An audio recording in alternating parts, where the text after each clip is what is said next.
Welcome to red TV. నేను మీ Teja. So నాగ్పూర్లో Aurangzeb సమాధి కూల్చేందుకు కొంతమంది దుండగులు అక్కడ ప్రయత్నించారు. అలాగే ఎవరైతే అలా చేయడం వల్ల అది ఎక్కడికి దారితీస్తుందంటే రెండు మతాల మధ్య పెద్ద గొడవ కింద మారి కొట్టుకునేంత వరకు కూడా వెళ్ళారు. దాన్ని కంట్రోల్ చేయడానికి దాదాపు 3 రోజులు టైం పట్టింది. సో ఇదే విషయాన్ని మనతో పాటు డిస్కస్ చేయడానికి సీనియర్ జర్నలిస్ట్ పర్దాస్ గారు ఉన్నారు. ఆయనతో మాట్లాడతాం. సార్ నమస్తే. నమస్తే అండి. సో రీసెంట్గా సంభాజీ సంబంధించిన ఒక సినిమా రిలీజ్ అయిన తర్వాత ఔరంగజేబ్ అతని సమాధిని కూల్చడానికి చాలా మంది ప్రయత్నించారు నాగ్పూర్లో. సో చాలా పెద్ద ఎత్తున గొడవలు జరుగుతున్నాయి, ఆల్మోస్ట్ కంట్రోల్ చేస్తున్నారు. అంటే ఎందుకు ఈ రకంగా సినిమాలు తీసి మళ్ళీ వీళ్ళే ఈ రకంగా రెచ్చగొట్టడం అవసరం అనేది చాలా మంది నెటిజన్స్ కామెంట్స్ చేస్తున్నారు. సో మీ ఒపీనియన్ దాని మీద? అంటే ఔరంగజేబ్ అనేవాడు ముస్లిం హీరో అని, ముస్లిం విలన్ అని, అంటే ముస్లింలకి అతను హీరో అని, హిందువులకు అతను విలన్ అని, అలాగే హిందువుల హీరో శివాజీ అని ఒక ప్రమోషన్ కార్యక్రమం చాలా కాలంగా జరుగుతోంది. అందులో భాగంగానే ఈ సినిమా కూడా నడిచింది. సో ఇప్పుడు ఎందుకు వీళ్ళిద్దరిని ఇలా ప్రపోజ్ చేస్తున్నారు, ప్రమోట్ చేస్తున్నారు, ప్రతిపాదిస్తున్నారు?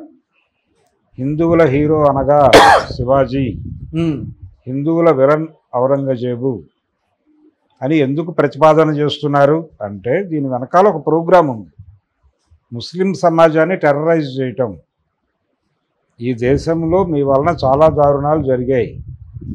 మా హిందూ రాజు అయినటువంటి శివాజీని మీరు దారుణంగా చంపారు, అతను రక్తం కక్కుకుని చచ్చిపోయే పరిస్థితి తీసుకొచ్చారు. అలాగే అతని కుమారుడు సంభాజీని నాలుక కోసి మతం మారమని వేధించి చంపారు. ఇలా ఇవన్నీ చేసిన దుర్మార్గుడు ఔరంగజేబు. అలా ప్రమోట్ చేయటం ద్వారా ముస్లిం సమాజాన్ని బ్యాలెన్స్ చేయటం, కంట్రోల్లోకి తీసుకోవటం అది వ్యూహం. వాళ్ళని దేశంలో నుంచి వెళ్ళగొట్టడం కాదు, చాలా పద్ధతులుగా వాళ్ళు ప్రమోట్ చేస్తున్నారు ఒక అభిప్రాయాన్ని. భారతదేశంలో ముస్లిం జనాభా విపరీతంగా పెరిగిపోతోంది. ప్రపంచంలో ఇండోనేషియా తర్వాత అత్యధిక ముస్లిం పాపులేషన్ ఉన్నటువంటి దేశం భారతదేశమే. కాబట్టి ఈ దేశంలో హిందూ మతం మైనారిటీ అయిపోయే ప్రమాదం ఉంది. మైనారిటీ అయిపోతే ఈ దేశం పాకిస్తాన్ అయిపోతుంది అని ఒక విష ప్రచారం స్కూళ్ళ దగ్గర నుంచి మొదలుపెట్టి చేస్తున్నారు. చాలామంది బుర్రల్లోకి చిన్నప్పుడే ఇంజెక్ట్ చేస్తున్నారు. ఒక 6వ తరగతి 7వ తరగతి చదువుకునే పిల్లల్ని అడిగినా ఈ విషయం చెప్పే పరిస్థితిలోకి తీసుకొచ్చారు. తీసుకురావటం ద్వారా వీళ్ళ ఉద్దేశం ఏంటి? ఈ దేశంలో ముస్లింలు చాలా ప్రమాదకరం, ముస్లిం మతం నుంచి హిందూ మతం చాలా ప్రమాదంలో ఉంది అనే అభిప్రాయం మెజారిటీ మతంలో కలిగించడం ద్వారా మైనారిటీల్లో ఆందోళన కలిగించగలుగుతారు. ఆ ఆందోళనతో వాళ్ళు సరెండర్ అవుతారు. ఆ సరెండర్ చేసుకోవటం కోసం చేస్తున్న డ్రామా ఇదంతా. అందులో భాగంగా శివాజీని, ఔరంగజేబుని విపరీతంగా వాడేసుకుంటున్నారు. ఈ వాడుకోవటంలో భాగంగానే ఇప్పుడు ఔరంగజేబు సమాధి మీద దాడులు. మహారాష్ట్రలో ఎందుకు ఉండాలి ఆయనది, ఢిల్లీలో కదా ఉండాల్సింది అవును అని కూడా ఒక సిద్ధాంతం చేస్తున్నారు. కానీ ఆయన తన పరిపాలనా కాలంలో ఎక్కువ కాన్సన్ట్రేట్ చేసింది దక్కన్ మీదే ఔరంగజేబు. అందులో భాగంగానే దక్షిణాదిది మహారాష్ట్ర కూడా దక్షిణ భారతదేశమే. ఆయన ఆ ఏరియాలో ఉన్నాడు, ఔరంగాబాదులో ఉన్నాడు. ఔరంగాబాద్ నుంచి ఆ పక్కన ఉన్నటువంటి ప్రాంతంలో ఒక చిన్న ఊరిలో ఆయన సమాధి ఉంది. ఆ సమాధి ఉండడానికి ఆయనకు ఒక గురువు ఉన్నాడు, సూఫీ గురువు. ఆయన సమాధి దగ్గరే తన సమాధి ఉండాలి అనే కోరికతో అక్కడ చేయించుకున్నాడు ఆయన. అక్కడ చేయమని వీలునామా రాశాడు. ఆయన చనిపోయింది ఎక్కడో అయితే అక్కడికి తీసుకొచ్చి చేశారు. అలాగే ఆయన తన టోపీలు కుట్టి ఆ వచ్చిన డబ్బులతో ఆ సమాధి కట్టించుకున్నాడు తప్ప దీని మీద పైసా ఖర్చు పెట్టద్దు అని చెప్పుకున్నాడు ఆయన. టోపీలని సినిమాలో కూడా చూపించారు కదా, అల్లుతా ఉంటాడు ఆయన. అదో అల్లుకొని అమ్ముకొని ఆ వచ్చిన డబ్బులతో సమాధి కట్టించుకోవడానికి డబ్బులు పోగేసుకున్నాడు ఆయన. అలాగే ఆయన హిందూ వ్యతిరేకిగా ప్రొజెక్ట్ అయిపోయాడు. కానీ నిజానికి ఇద్దరు రాజుల మధ్య ఘర్షణ జరిగితే ఎలాంటి సందర్భం ఉంటుందో అదే సందర్భం. ఔరంగజేబు ముస్లింగా, శివాజీ హిందువుగా తలబడలా. వాళ్ళిద్దరి మధ్య ఘర్షణలు జరిగిన మాట వాస్తవం. ఆ ఘర్షణలకి మతం ప్రాతిపదిక కాదు. ఆయన అంటే మీరు ఏమంటారు, మతానికి వాళ్ళిద్దరూ గొడవ పడ్డదానికి ఏ సంబంధం లేదు, ఏ సంబంధము లేదు. మరి ఎందుకు గొడవ పడ్డారు వాళ్ళిద్దరు? ఇద్దరు రాజుల మధ్య తను స్వయంగా ఒక రాజ్యం ఏర్పాటు చేసుకోవడానికి ఈయన ప్రయత్నం చేస్తున్నాడు శివాజీ. ఆయన ఆల్రెడీ చక్రవర్తి హోదాలో ఉన్నాడు. మొఘలాయులు ఈ దేశాన్ని బాబర్ కాలం నుంచే కంట్రోల్లో తీసుకునే ప్రయత్నం చేశారు. ఆల్రెడీ వాళ్ళ కంట్రోల్లో ఉన్నది తన కంట్రోల్లో ఉంచుకోవడానికి ఆయన ప్రయత్నం ఆయన చేశాడు. ఆ సందర్భంగా జరిగిన ఘర్షణ ఇది. ఓకే. అలాగే శివాజీకి కేవలం ఈయన శివాజీ ముస్లిం వ్యతిరేకేం కాదు, ఆయన సైన్యంలో కూడా ముస్లింలు ఉన్నారు. అలాగే ఔరంగజేబు సైన్యంలో హిందువులు ఉన్నారు. ఔరంగజేబు అడ్వైజర్స్లో ముస్లింలు ఉన్నారు, హిందువులు ఉన్నారు. ఈయన సలహాదారుల్లో ముస్లింలు ఉన్నారు. ఇది చాలా క్లియర్గా చరిత్రలో రికార్డ్ అయి ఉంది. రెండోది, ఔరంగజేబు హిందూ దేవాలయాలకి విరాళాలు ఇచ్చినట్టుగా కూడా ఉంది ఆయన జీవిత చరిత్రలో. నిజంగా?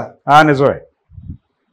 కానీ ఇవన్నీ పక్కకి నెట్టేసి ఆయన్ని ఒక విపరీతమైనటువంటి ఫండమెంటలిస్టిక్గా, ఆయన ఇస్లాంని అనుసరించకపోతే ఈ దేశంలో ఎవరిని ఉంచను అన్నట్టుగా వ్యవహరించాడని, మతం మారు అని సంభాజీని ఆయన నాలిక పీకాడని కదా. నిజంగానే ఆ పని చేసుంటే మొఘలాయులు ఈ దేశంలో ఒక్క హిందూ కూడా మిగిలేవాడు కాదు కదా.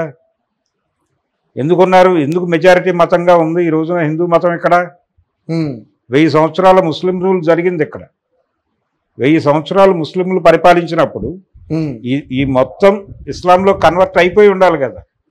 అవును. ఎందుకు మారలేదు అంటే అంత సినిమా లేదు వాళ్ళకి. లేదు కాబట్టి వీళ్ళు ఇప్పటికీ మెజారిటీ మతంగా ఉన్నారు. ఇండోనేషియా తర్వాత అత్యధిక ముస్లిం పాపులేషన్ ఉన్నది ఇక్కడే అనే ఆర్గ్యుమెంట్ కరెక్టే. కానీ ఈ దేశ జనాభాతో కంపేర్ చేస్తే అది మైనారిటీయే. భారతదేశ జనాభాతో కంపేర్ చేస్తే అది మైనారిటీనే ఇప్పటికీ. వాళ్ళు పిల్లల్ని విపరీతంగా కంటారు, ఎక్కువ పెళ్ళిళ్ళు చేసేసుకుంటారు, ఒకళ్ళే 5గురిని, ఇలా రకరకాల ప్రచారాలు చేస్తారు ఇప్పటికీ అండర్ కరెంట్లో. ఇదంతా దుర్మార్గమే. ఇదంతా వాళ్ళ మీద బ్లేమ్ వేయటం కోసం చేసే పనే. అందులో భాగమే ఔరంగజేబుని ఒక ప్రతీకగా తీసుకుని ఔరంగజేబుని మీద బురద వేయటం ద్వారా ఇది ఎవరి మీద పడాలో వాళ్ళ మీద పడుతుంది. ఔరంగజేబుని ముస్లిం సమాజానికి ఒక సింబల్గా మార్చి అతని మీద దాడి చేయటం అనే ప్రోగ్రాం టేకప్ చేశారు. అతని చరిత్ర చదవాల్సినటువంటి పరిస్థితి కల్పించారు చాలామందికి. శివాజీ చరిత్ర చదవాల్సిన పరిస్థితి కల్పించారు. శివాజీని బ్రాహ్మలు ఎంత వేధించారో అందరికీ తెలుసు. నిజానికి ఔరంగజేబ్కి శివాజీకి యుద్ధం జరిగి ఉంటే. సరే అండి, ఇప్పుడు మీరు ఒక విషయం చెప్తున్నారు, శివాజీని బ్రాహ్మణులు వేధించారు. ఎందువల్ల? అతను శూద్రుడు. ఓకే. అతను శూద్రుడు. శివాజీ అయినప్పటికీ అతను శూద్రుడు అని చెప్పేసి అతను వేధించారు. అవును. ఓకే. ఇప్పుడు ఆయనకు పట్టాభిషేకం జరిగేటప్పుడు ఎక్కడి నుంచో వాళ్ళని తెచ్చుకుని పురోహితుల్ని ఆ పని చేయించుకున్నాడు ఆయన. లోకల్ వాళ్ళు ఎవరు రానంటే. ఆయన తర్వాత ఎవరి పరమైంది ఆ రాజ్యం? సంభాజీ తర్వాత పీష్వాల పరమైంది కదా. ఔరంగజేబ్ కంట్రోల్లోకి రాలేదుగా, పీష్వాల కంట్రోల్లోకి వెళ్ళింది. పూనా పీష్వాల కంట్రోల్లోకి వెళ్ళింది. పీష్వాలు ఎవరు? బ్రాహ్మలే. వాళ్ళ కంట్రోల్లోకి వెళ్ళింది మహారాష్ట్ర. కాబట్టి ఔరంగజేబ్ పొందిన లాభం ఏముంది దీనిలో? సో ఇది రకరకాలుగా వీళ్ళు, ఆయన ఒక రాజుగా ఉన్నాడు, ఈయన ఒక రాజుగా ఉన్నాడు. ఇద్దరు రాజుల మధ్య జరిగిన ఘర్షణ తప్పది. సామ్రాజ్యం కోసం ఇద్దరు రాజుల మధ్య ఎలాగైతే ఘర్షణ జరుగుతుందో అలాగే జరిగింది. అక్కడ మత ప్రస్తావనే లేదు. హిందువులని చంపడం, హిందువులని మత ప్రస్తావన తీసుకొచ్చి తీశారు కానీ చావా సినిమాలో ఓపెనింగ్ అంటే సంభాజీ ఓపెనింగ్ షాట్ ఉపన్యాసం ఒకటి ఉంటుంది. అందులో ఒక డైలాగ్ ఉంటుంది, ఒక మాట రాశారు తెలివిగా, మనం ముస్లింలకు వ్యతిరేకం కాదు, మన ధర్మాన్ని చంపేసే ప్రయత్నం చేస్తున్నటువంటి వాళ్ళకి మాత్రమే వ్యతిరేకం, ముస్లింలు మన సైన్యంలో ఉన్నారని అడ్మిట్ చేస్తాడు. చేయటం ద్వారా కొంత మేము వాస్తవాలు చెప్తున్నాము అనే ఇంప్రెషన్ ఇస్తూ అబద్ధాలు ప్రచారం చేయటం కోసం సినిమా తీశారు. అందుకని నిజానికి ఆ సినిమాలో ఒక చిన్న ఎస్టాబ్లిష్మెంట్ సీన్ ఉంటుంది. సంభాజీని పట్టించినటువంటి ఇద్దరు 2 క్యారెక్టర్లు చూపిస్తాడు, వీళ్ళ శిబిరంలో వాళ్ళే. అవును. అలాగే ఈయనకు ఒక దాయాది ఉంటాడు, ఆ దాయాది తల్లి ఉంటుంది, ఈయనకి పిన్ని. అవును. ఆవిడ పాత్ర, ఆవిడ చనిపోతుంది. ఇవన్నీ కూడా ఆ సినిమాలో విలన్ రోల్ ప్లే చేస్తాయి, ఈ ఎలిమెంట్స్ అన్నీ. అవును. సో వీళ్ళ అంతఃపుర కుట్ర కూడా ఉంది ఇందులో. అంతఃపుర కుట్రకి ఆయన ఏమన్నా ఆజ్యం పోసాడా ఔరంగజేబు?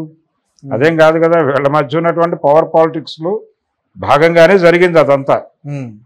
కానీ ఎందుకు ఔరంగజేబుని మెయిన్ విలన్ చేశారు క్లైమాక్స్లో? మిగిలిన వాళ్ళందరూ పక్కకి ఎందుకు వెళ్ళిపోయారు? ఇంతమంది కోరిక కదా సంభాజీ చనిపోవటం. సంభాజీని ఎందుకో కోటలో పరిమితం చేశాడు శివాజీ. ఆయన మీద చాలా ఎలిగేషన్స్ ఉన్నాయి కదా ఆయన దగ్గర. ఆయన స్త్రీలోలుడు అనే ఎలిగేషన్ ఉంది కదా ఆయన దగ్గర. ఉండబట్టి కదా ఆయన కోటలో ఉంచాడు. ఆ 2వ కొడుకును కదా రాజును చేయాలనుకుంది ఆయన. కానీ సంభాజీ తను లీడ్ తీసుకుని ముందుకు వచ్చాడు. శివాజీ మరణం తర్వాత అతను చిన్నపిల్లాడు అవటం చేత లీడ్ తీసుకుని ముందుకు వచ్చేసి తనే నడిపిస్తున్నట్టుగా ఒక ప్రోగ్రామ్ డిజైన్ చేశాడు. ఆ అగ్రెసివ్నెస్ ప్రదర్శించే క్రమంలో ఆయన శత్రువర్గం కూడా మేలుకొని ఎదురు నిలబడినప్పుడు అనివార్యంగా యుద్ధాలు జరిగాయి. ఈయన గెరిల్లా పద్ధతుల్లో వాళ్ళని కంట్రోల్ చేయడానికి ప్రయత్నం చేశాడు. ఫైనల్గా దొరికాడు. ఒక అంతఃపుర కుట్ర వలన, ఇన్ఫార్మర్ నెట్వర్క్ వలన దొరికాడు. వాళ్ళు చంపేశారు. ఇంతే సింపుల్ స్టోరీ సార్. అంటే ఇప్పుడు మనకు సినిమాలో చూపించిన విధంగా అయితే చంపలా, ఆయన్ని అలాగే నిలబెట్టారండి, అలాగే చేశారు. ఔరంగజేబు దగ్గర కూర్చుని చేయించినట్టుగా చూపించారు. ఔరంగజేబు ఉన్నాడని నేను అనుకోను అక్కడ. వీళ్ళు ఔరంగజేబును సింబల్గా మార్చి ఔరంగజేబును దుర్మార్గుడిగా ప్రొజెక్ట్ చేయటం ద్వారా ఔరంగజేబు ఏ సమూహానికైతే చెందున్నాడో ఆ సమూహాన్ని టెర్రరైజ్ చేసి మా నాయకుడిని చంపారు మీరు, ఇంకా మీరు ఇక్కడ ఉన్నారు స్టిల్ అని బెదిరించి, మేము ఉండనిస్తున్నాం కాబట్టి ఉంటున్నారు మీరు, అందుకని మీరు మాకు లొంగి ఉండండి అని చెప్పడం ఈ సినిమా పరమోద్దేశం మాత్రమే కాదు. ఆయన వివేక్ అగ్నిహోత్రి తీసినటువంటి కాశ్మీర్ ఫైల్స్ కూడా అదే కదా కథ. కాశ్మీర్ ఫైల్స్లో కూడా సినిమా మొదలైన దగ్గర నుంచి చివరి వరకు క్లైమాక్స్ వరకు ఏమిటి కథ? ఒక 3-4 కుటుంబాల మీద ముస్లిం సమూహం దాడి చేసి ఆ ఇళ్లలో ఉన్నటువంటి ఆడపిల్లలను రేప్ చేసి వాళ్ళని చంపేయటం, ఇంతే కథ. దీన్ని ఆయన పద్ధతిలో నెరేట్ చేసుకుంటూ అలా ఆ హింసని విపరీతంగా గ్లోరిఫై చేస్తూ సినిమా తీసి, ఆ సినిమా చూసి బయటకు వస్తున్నటువంటి హిందూ సోదరులకి ఎదురుకుండా ఎవరైనా ముస్లిం ఎదురొచ్చినా, లేదు ఆ రాత్రి పడుకుని వీళ్ళు మర్నాడు ఆఫీస్కి వెళ్తే పక్క సీట్లో ఎవరన్నా ముస్లిం కొలీగ్ ఉన్నా ఆ ముందు రోజు వరకు వాళ్ళిద్దరూ కలిసి టీకి వెళ్ళేవాళ్ళు అయి ఉండొచ్చు. కానీ ఆ క్షణం నుంచి వారితో టీకి వెళ్ళడానికి వీడు భయపడే లెవెల్లో బుర్రలు పొల్యూట్ చేశారు ఆ సినిమా ద్వారా, కాశ్మీర్ ఫైల్స్ ద్వారా. అదే ఈ సినిమా ఉద్దేశం కూడా, చావా ఉద్దేశం కూడా. ఓకే. అందుకని ఇవన్నీ ప్రాపగాండా సినిమాలే. మరి సెన్సార్ ఎలా ఇచ్చారంటారు సార్? ఏమండి, అలాంటి సినిమాకి సెన్సార్ ఎన్ని సినిమాలకు తెచ్చుకోలేదు వాళ్ళు సెన్సార్? వాళ్ళకి అనుకూలమైన సినిమా అంటే దానికి ఏ అడ్డంకులు ఉండవు. వాళ్ళ భావజాలం ప్రమోట్ చేయడం కోసం ప్రాపగాండా సిరీస్లో భాగంగా వచ్చిన సినిమానే చావా. అందుకని ఔరంగజేబుని అలా సింబల్గా చూపించి ఔరంగజేబు మీద విపరీతమైన క్రోధం కలిగించి ఈ సమాజం మీద దాడి చేస్తామని ఉత్సాహపడి ఉబలాటపడి రెచ్చిపోతూ మాట్లాడుతున్నటువంటి యూత్ అంతా కూడా అలా మోటివేట్ చేసి వాళ్ళతో ఆ గేమ్ ఆడిస్తున్నారు. ఆ కుర్రాళ్ళతో ఆ గేమ్ నడిపిస్తున్నది భారతీయ జనతా పార్టీ. ఆ ఇష్యూ లైవ్లో ఉంచాలి. అది లైవ్లో ఉంటేనే తమకు జీవనం. జనాల్లో ఆ ఉద్రేకం ఉంటేనే కసిగా వచ్చి కమలం గుర్తు కొట్టేస్తారు. అందుకని ఈ డ్రామా వెనకాల ఉండి నడిపిస్తున్నారు. అది ఔరంగజేబు సమాధిని చంపేస్తారు. ఆ మధ్య బండి సంజయ్ అన్నాడు, మొత్తం దేశంలో ఉన్న సమాధులన్నీ తవ్వేస్తాం, శివాలు వస్తే మావి, శవాలు వస్తే మీవి అన్నాడు ఆయన. అంటే సవాలు వస్తే మీకు అంటే లోపల సవాళ్ళు ఉంటాయి, అంటే అందులో సమాధులు ఉన్నాయి, ఆ సమాధులు తగ్గుతావనే కదా, మీ సవాళ్ళను కూడా ఇక్కడి నుంచి తీసుకెళ్ళిపోండి అన్నాడు ఆయన. ఆ లెవెల్ స్టేట్మెంట్ ఇస్తే అతని మీద ఏమైనా చర్య ఉందా? ఏమీ లేదు కదా.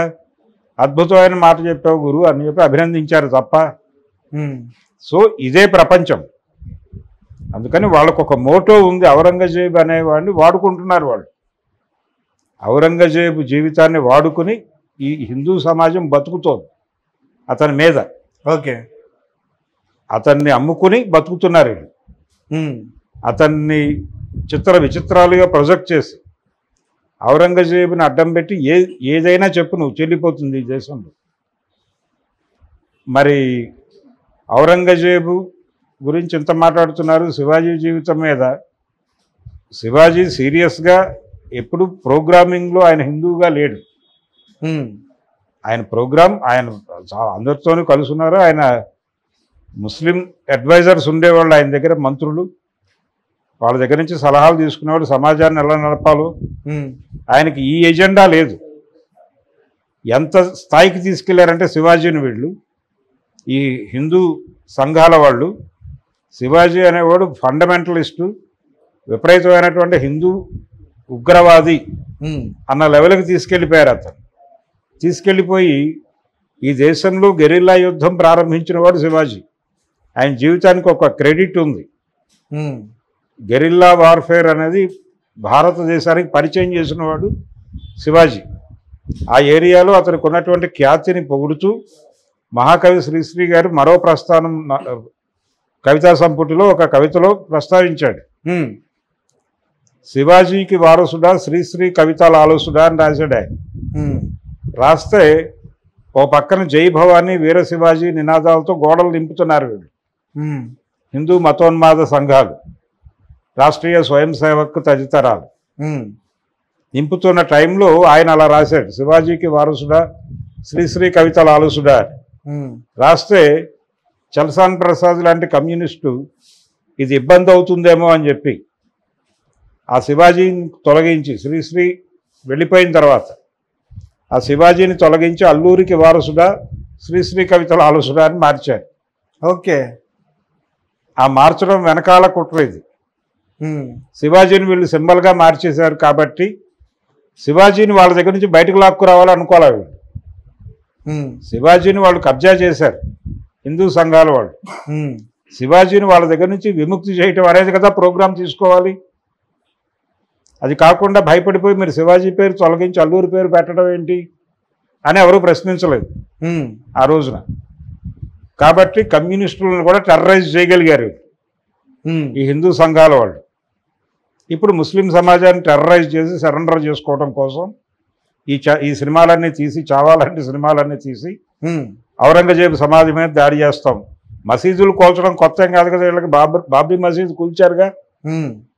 బాబ్రీ మసీదు కూల్చిన తర్వాత నిజానికి మీరు చెప్తుంటే కూడా నాకు అర్థమవుతుందంటే ఒక మతానికి సంబంధించిన అంటే ఔరంగజేబు కొడుకు ప్రిన్స్ ఎవరైతే ఉన్నారో సంభాజీతో కలిసి చేతులు కలపడానికి కూడా వస్తాడు.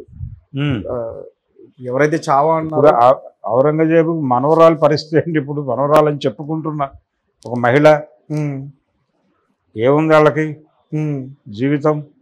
ఢిల్లీ కేంద్రంగా భారతదేశాన్ని పరిపాలించిన ఒక రాజవంశం తాలూకా వాళ్ళ జీవితాలు ఎలా ఉన్నాయి ఇప్పుడు? ఔరంగజేబు బాధపడ్డాడు వాళ్ళ గురువుకి ఉత్తరం రాసి. వాళ్ళ గురువుకి అంటే ఆయనకు చదువు చెప్పినటువంటి గురువుని కోప్పడ్డాడు ఆయన. తన దగ్గర నుంచి ఏదో సహాయం కోసం వచ్చాడు ఒక గురువు. వస్తే నేను మీకు సహాయం చేయను అన్నాడు. ఎందుకు చేయను మీకు వివరంగా ఉత్తరం రాస్తాను వెళ్ళిపోండి అని చెప్పి ఒక ఉత్తరం రాశాడు. అయ్యా మీరు భూగోళం మాకు చెప్పలేదు, ఈ పక్కనే యూరప్ అనేది ఒకటి ఉంది, అక్కడ పారిశ్రామిక విప్లవం జరుగుతోంది, అక్కడ ఒక వ్యాపార వర్గం పుడుతోంది, అది మార్కెట్లు వెతుక్కుంటూ బయలుదేరుతుంది సముద్రాల మీద. ఎక్కడ మార్కెట్ దొరికితే అక్కడ రాజకీయ అధికారం వాళ్ళు హస్తగతం చేసుకుంటారు అని నువ్వు చెప్పాలి కదా గురువుగా మాకు. నువ్వు చెప్పలా. మేము వచ్చి పరిపాలన చేసుకుని ఉంటే బ్రిటిష్ వాళ్ళు వచ్చి మా ముందు నిలబడ్డారు. మేము వాళ్ళతో ఏం చేయాలో అర్థం కాని పరిస్థితిలోకి వెళ్ళాం. ఫ్రెంచ్ వాళ్ళు వచ్చారు, పోర్చుగీస్ వాళ్ళు వచ్చారు, రకరకాల శక్తులు వస్తున్నాయి అక్కడి నుంచి పడవలు వేసుకుని. అసలు వీళ్ళు ఉంటారనే విషయమే మాకు చెప్పాలా నువ్వు టెక్స్ట్ బుక్లో. చెప్పనప్పుడు నీకు ఎలా సహాయం చేస్తాను నేను అని వాళ్ళ గురువుకు ఒక అద్భుతమైన ఉత్తరం రాశాడు ఈయన. ఔరంగజేబు అది దొరుకుతుంది. కొమర్రాజు లక్ష్మణరావు గారు తెలుగులోకి అనువాదం చేశాడు ఆ లేఖని. ఓకే. కాబట్టి ఔరంగజేబు అనగానే ఆయన పెద్ద విలను, క్రూరుడు,